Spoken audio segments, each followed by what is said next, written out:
Hello everyone, আসসালামু আলাইকুম। আজকে আরও একটা ভিন্ন রকম রেসিপি আপনাদের সাথে শেয়ার করব।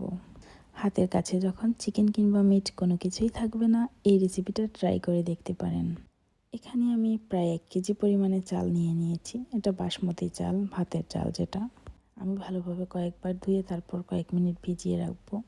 এখানে আমি পেঁয়াজ কেটে নিচ্ছি। বড় সাইজের একটা পেঁয়াজ কেটে নিলেই হবে। আর এখানে কাঁচামরিচ। রান্নার জন্য আমি সাদা তেল ব্যবহার করেছি। পেঁয়াজটা একদম লাল লাল করে ভেজে নেব। খুবই সামান্য মশলায় আজকে রান্না করে দেখাবো। নতুন রাঁধুনিদের জন্য কাজে আসবে রেসিপিটা। পেঁয়াজের কালারটা চেঞ্জ হয়ে আসলেই আমি দিয়ে দেব এখানে ব্লেন্ডার করে রাখা রসুন।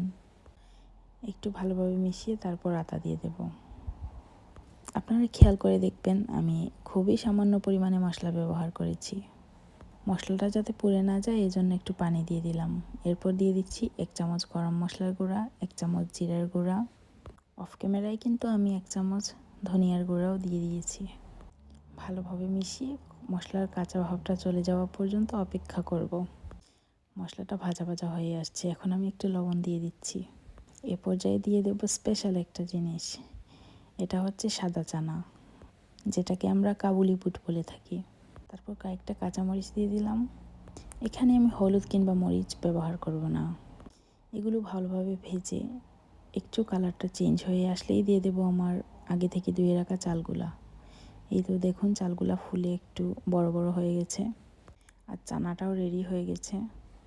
এখন আমি চালটা দিয়ে আরও একটু সময় ভেজে নেব, যাতে মশলাটা লেগে যায় চালের সাথে। দেখতেই কি সুন্দর দেখা যাচ্ছে। এবার বুঝুন খেতে কত মজা হবে। ভালোভাবে একটু ভেজে নেব যাতে চালটা ঝরঝরা হয়। চালটা যত ঝরঝরা করে ভাজবেন, যত সুন্দর ভাজা হবে সেটার উপর নির্ভর করবে এই বিরিয়ানিটা কতটা ঝরঝরা হবে। এভাবে যদি একটু সময় নিয়ে ভেজে নেন তাহলে দেখবেন চালগুলো আর ভাঙবে না। ভালোভাবে ভেজে নিয়েছি। এই দেখুন আমার কালারটা একদম লাল হয়ে গেছে। এ পর্যায়ে আমি পানি অ্যাড করে দেব।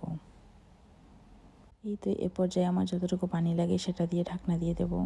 একটু পরপর চেক করে নেব সেটা ঠিক হয়েছে কি না।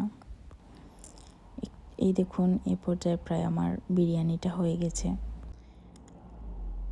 80% মতো ফুটে গেছে। আমি একবার নেড়ে চেড়ে সব কিছু একসাথে মিশিয়ে দেব। লাস্ট ফিনিশিংয়ের জন্য কিছু বেরেস্তা উপরে দিয়ে দেব। এরপর ঢাকনা দিয়ে রেখে দেব আরও 10-15 মিনিট। এরপরই রেডি হয়ে যাবে ঝরঝরে একটা বিরিয়ানি। এভাবে রান্না করে খেয়ে দেখবেন, ভালো লাগবে, বাচ্চারাও অনেক পছন্দ করবে। হাতের কাছে যখন মাংস থাকবে না তখন কিন্তু এভাবে ট্রাই করে দেখতে পারেন ভিন্ন স্বাদের বিরিয়ানি। সবাই ভালো থাকবেন, সুস্থ থাকবেন। আসসালামু আলাইকুম।